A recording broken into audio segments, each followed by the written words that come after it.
So when I was growing up, a bunch of my friends were taking those Flintstone vitamins, right? You remember those. I remember trying them, and they sure tasted good. But even then, I thought, do I really need these? And now all these years later, I still wonder if I need vitamins. I mean, don't we get what our bodies need from the quality food that we eat?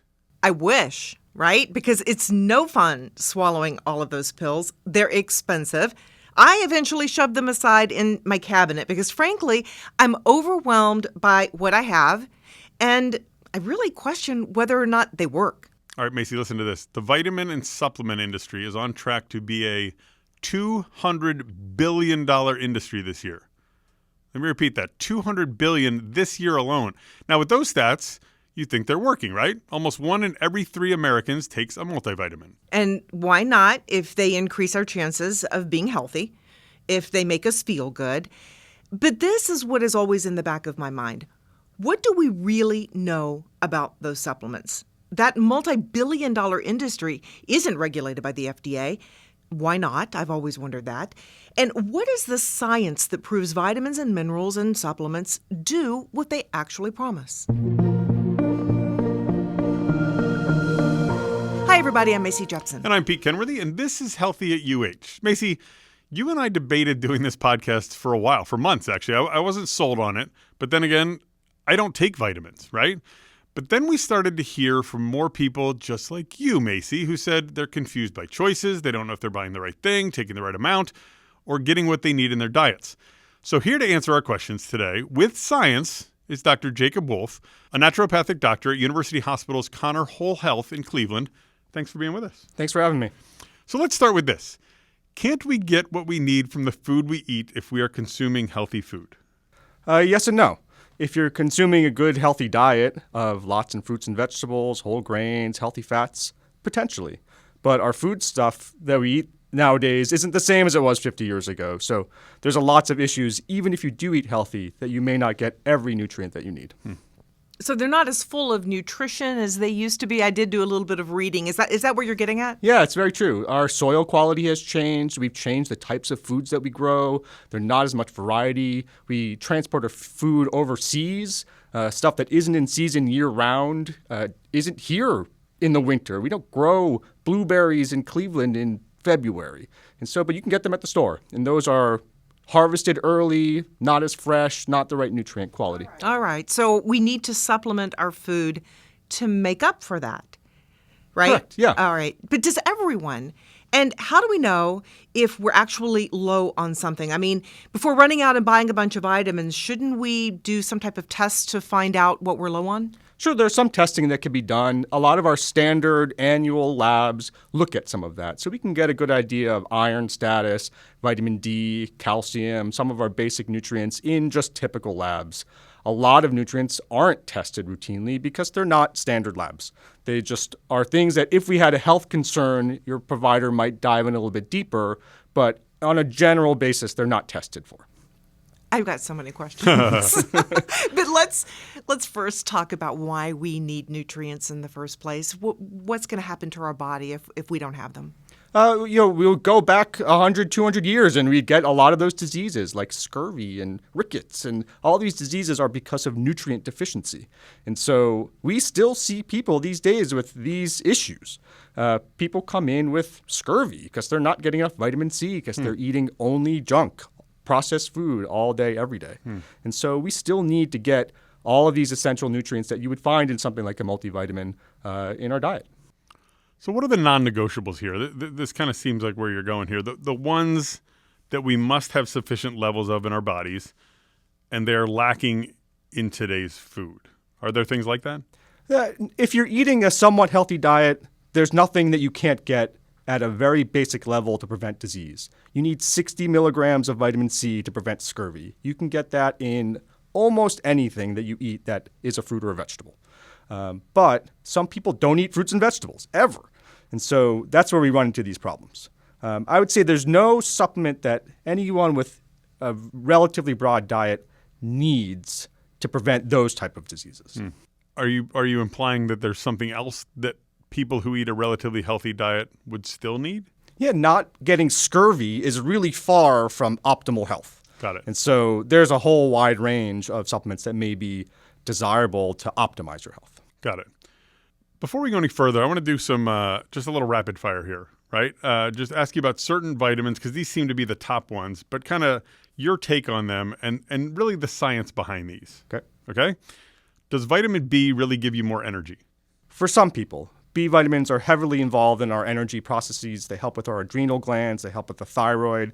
So some people who are deficient, vitamin B or a B complex can definitely help. And there are a number of B vitamins, not just one.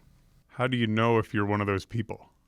Some people, B vitamins are relatively benign. So at a kind of typical B complex level, taking maybe one a day, we urinate out the excess. So you can tell over a couple of weeks, provided that you have no underlying health conditions, kind of what's going on. Makes sense. Does everyone living somewhere cold need to take vitamin D? It's not necessarily cold. It's more how far away we are from the equator. So I started my practice in Phoenix, Arizona. Almost everyone there was vitamin D deficient. It's sunny there all the time. We know that as we move further north, vitamin D deficiency increases. We see risk for a variety of different diseases. So here in Cleveland, with the winters that we have, with the clouds, most people need vitamin D. And we don't make any vitamin D naturally between October and March in the Cleveland area. The sun's not at the right angle, and you could lay out there naked all day, you'd get no vitamin D. So everyone needs it, but we aren't getting it naturally, or what is the risk of not getting it? The biggest risk that we look at kind of clinically is bone health, but vitamin D works very differently than a lot of vitamins. It acts to turn on and off genetic expression in our body. It's good for mood. It's good for lots of different health things. Will vitamin C or zinc stop or shorten a cold? The research is changing all the time. So potentially zinc, if you get it early enough. Vitamin C may make you feel a little bit better, but it's not going to necessarily stop progression. A multivitamin is all that you need? No. A healthy diet is really all that you need. A multivitamin is adding additional nutrition. Fish oil. Fish oil is a helpful nutrient. Again, it's a ingredient that we don't get a lot in our diet. It's a healthy fatty acid. So if you're eating pizza and junk every day, you're not going to get a lot of healthy fats in your diet. Fish oil becomes challenging because it's one where there's a lot of purity issues. So you really want to know that they're coming from a good company. You shouldn't buy it by the gallon full. Like a 600 pill jug of fish oil is a no-go. It's fish. It's oil. It goes rancid. Like, keep it in your fridge. Get it in a small bottle. Buy it monthly. Final one for you. Turmeric. Turmeric is great in theory. It's hard to get into the body. It's not particularly well absorbed. You need certain other nutrients with turmeric to better absorb it. And so it's a complicated topic. What's it for? Mostly for pain. It's a natural anti-inflammatory. See, that's why I'm confused. I've got turmeric in my cabinet, and I think it's in something to make me sleep. See, it's just So all over the place. It's a problem. We can discuss that too. I spend a lot of time reading the label on the front of the ingredient and their overview of what it's for, and then looking at the ingredients, and more than half the time it doesn't even match up. So just because it's marketing as a sleep supplement, and you read the back and there's turmeric and there's something that's totally unrelated, it doesn't mean that they can't sell it to you as a sleep supplement. We're going to talk a little bit about how these things work together and how you know that you're getting what you buy. But I first of all want to talk about some of the things that you mentioned, like a vitamin D. Does it need something else to get into your system? There seems to be a lot of combinations out there right now. Yeah, there are a number of nutrients that are better absorbed with others. So vitamin D works fairly well by itself. It may be better absorbed and better utilized with other things like vitamin K2, but that's not critical. We can get K2 as part of our diet as well with leafy greens. Vitamin D can be challenging to get just dietarily. Our main source is with dairy. So many people are very sensitive to dairy, and so they avoid that whole class. There are other nutrients. Magnesium and calcium tend to go together. They're better absorbed when we have them in pairs. And there are lots. Vitamin C and iron work nicely together. It helps absorbability of iron if you have it with a vitamin C tab or with some citrus fruit. There are numbers of them. Can you take too many? Sure.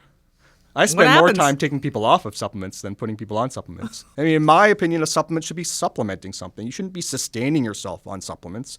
You shouldn't start your day saying, oh, man, I have to swallow all these pills before breakfast or else I'm not going to exist today. Like that's not how we work. And so you can take too much. You can take bad combos. There's lots of issues with over-supplementation.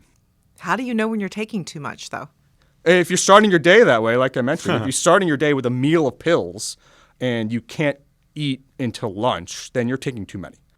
Are there examples for too much vitamin A, C, D, K? Like, are there examples of what kind of impact it can have if you're overdoing it? Yeah, it's different for each nutrient, so it may be a little complicated to get into that. But there's a group of nutrients that we need to be careful with, and those are the A, D, E, and K. Those are the fat-soluble nutrients. Many of the other vitamins are water-soluble, so if we get too many of them, we just urinate them out. But A, D, E, and K accumulate in our body. We store them for longer, and so it's easier to get to toxic levels. Toxic levels of vitamin A, you get a severe headache. That's the kind of the acute overdose sign. And then there could be liver issues. Vitamin D is a little bit more behind the scenes, but you can accumulate too much and have too much of vitamin D. K causes clotting. E causes bleeding. How do we know what we're getting, right? So many of these bottles and things we can get in the store say natural, right? Mm-hmm. What does that mean? Natural means nothing. It is a marketing term. So natural, even in our kind of food world, natural means maybe at some point it came from some natural chemical, but it's probably manufactured chemically now. Mm-hmm. In the supplement world, natural has no bearing. Organic, particularly for getting into supplements that have foods in them, food substances, or herbs, organic may be a little bit better, a little bit higher quality, but all supplements should have some sort of purity statement, either on the bottle, on the company's website. They should give you some sort of confidence that you are getting what they say is in the bottle. And the FDA even has a list of companies that are really bad, that they tend to put lots of junk and other things in their supplements that are not listed. You say they should be on the bottle, but there's nothing regulating them to put them on the bottle, right? Right. Most supplements need to have a statement that says that it's not FDA approved because supplements are not regulated through the FDA. Right. But other than that, I think it's up to the manufacturer to put some sort of marketing statement that attests to their quality and purity. But you said even just a moment ago, when Macy was talking about her sleep medication, you flip around to the back and it says it has turmeric in it, which doesn't make any sense. Yeah. So you almost have to know what you're looking for, and we don't necessarily know what we're looking for, right? We decide we need vitamin D, so we buy it. We don't turn it around and look at it, right? It says vitamin D on the front. Right. So it should be vitamin D on the back. In most cases with vitamin D, it is. But many other supplements, no. Their marketing statement on the front does not match what's on the back. And it's a real challenge. Part of not being a regulated industry is that other than saying this cures a disease, there's a pretty wide range of what they can market on their bottle. And they know that if you're walking into the store and haven't slept in 3 days, that you'll pick up anything that says sleep on it, regardless of what the ingredients are. And so some of that is, marketing and selling products. And that's why, I try in my office to teach a lot of my patients about what's a good quality product, what ingredients you look for, how do you read a label, what's that kind of other ingredients section that's all the fillers and binders and junk that's completely unnecessary in most pills. So make sure that the front and the back match. Look for fillers and binders. What would they be looking for? What would a filler and binder look like on an ingredient list? If your product is in a capsule, it may have something. It's something to help to spread apart the ingredients as you swallow it and break down the capsule. But it shouldn't have things like colorings and flavorings and scents if it's maybe a topical product and it's not intended to be scented. You can find sand, you can find talcum powder, you can find waxes, you can find gums, you can find all sorts of things in your products. And you don't need any of those, obviously. They're not medically beneficial for you. They're just either trying to make the capsule prettier or alter the color or potentially help with that dispersal. But there are other ways to do that. I just have to stay on this topic a little longer because I feel like the general consumer, or a lot of people, wouldn't know a marketing pitch on a bottle if it were right in front of them. So I just want to dig a little deeper here. What are we looking for that's going to be that red flag? If you're looking at a company's website and it doesn't look like it's advertising a product, it looks like it's advertising a vacation somewhere. It's lots of pictures and graphics and no real content about the supplement. I kind of do a basic sniff test. If you're going to a website for a supplement, it should at least say what the supplement is, give you an idea of what the ingredients are and dosing and where you can purchase it.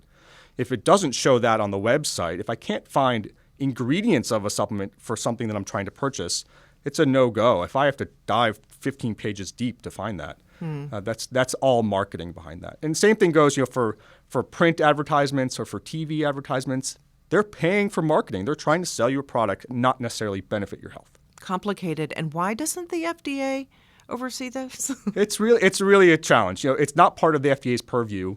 Nutrients are not drugs. Herbs are not drugs. And so unless it falls into one of those categories for treatment, it's not part of their description of what they do. However, you stated a moment ago that some of them could really do some damage if you use too much of them, right? Right. Yeah. It's a challenge. If we started to get the FDA to regulate every supplement, they would, there's so many of them on the market. They'd have to go ingredient by ingredient. Each ingredient would have to be tested, clinically trialed. There's no way that they could accomplish that and do all of their other functions. So it's up to providers and research in that way to make sure patients are staying safe. Fair enough. In the meantime, there is a significant amount of science that backs what these vitamins and supplements do for our body. There are for most. There are some ingredients that have less research. I would say particularly when you get to some more fringe herbs that are in supplements, there's less research. There's not a lot of money for herbal research, although that's growing. For most kind of mainstream nutrients, there's research behind it. I want to talk a little bit about preventing disease. So a couple questions here. What are antioxidants? And can vitamins and supplements really prevent or cure diseases? So antioxidants is a pretty easy one. Really, anything that you get from a fruit or a vegetable is an antioxidant. It's all the colors, all the flavors, all the smells that you're getting in a fruit and vegetable. And that's the reason why we consume them largely, is for that antioxidant benefit. So kind of the powerhouses of the antioxidant worlds are things like berries, like colorful, flavorful, smelly. They are real, potent kind of scavengers in our body for damage and repair. And they're important to the diet. So the second part of it is, can vitamins and supplements really prevent or cure disease? But I'm not going to let you go on antioxidants just yet. You talk about how important they are, but we can also buy them, right? Can't we buy things called antioxidants, and do we need those? I would say, again, back to kind of our initial discussion, if you're eating a relatively healthy diet, you're getting antioxidants in the fruits and vegetables that you're consuming. If you're eating mostly junk and mostly processed foods, I would say start eating fruits and vegetables long before I'd say buy a product that's marketed as an antioxidant. There are some benefits to some of those products. Vitamin C is an antioxidant. There are lots of them out there that do that. But again, supplements shouldn't be sustaining you. That you should be adding something, and it comes after a healthy diet. Okay, back to the second part. Vitamins and supplements preventing or curing diseases.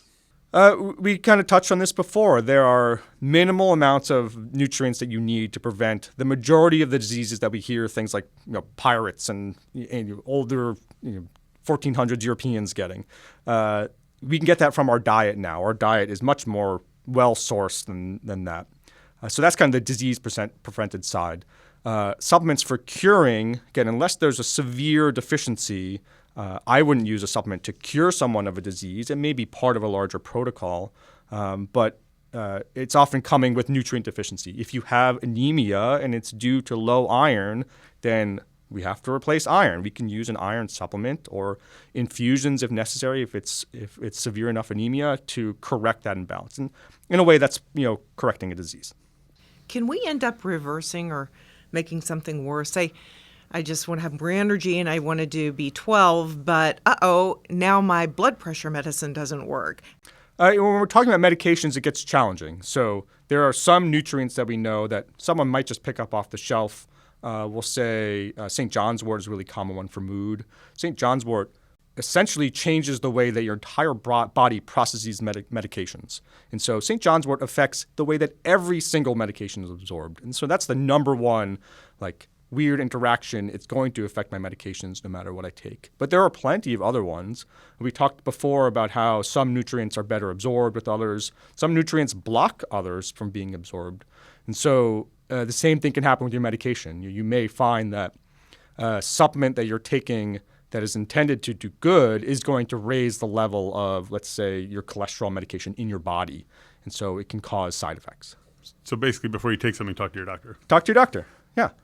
Wow, we've covered a lot. This is really interesting. Super cool. Yeah, I learned a lot. Yeah, the thing is there are a lot of shiny promises out there in this field of supplements and vitamins and minerals, and it amazes me that people would just believe that because you're putting something into your body. So, final thoughts on that and how important it is to really do your homework. It's very important to do your homework. You should first know your kind of personal health status. So if you haven't had a check-in with your physician, know what health conditions you may be needing to treat with your supplements first. But then do your homework. Read the ingredients on your label. Make sure they don't interact with medications. Check with your provider if you need to.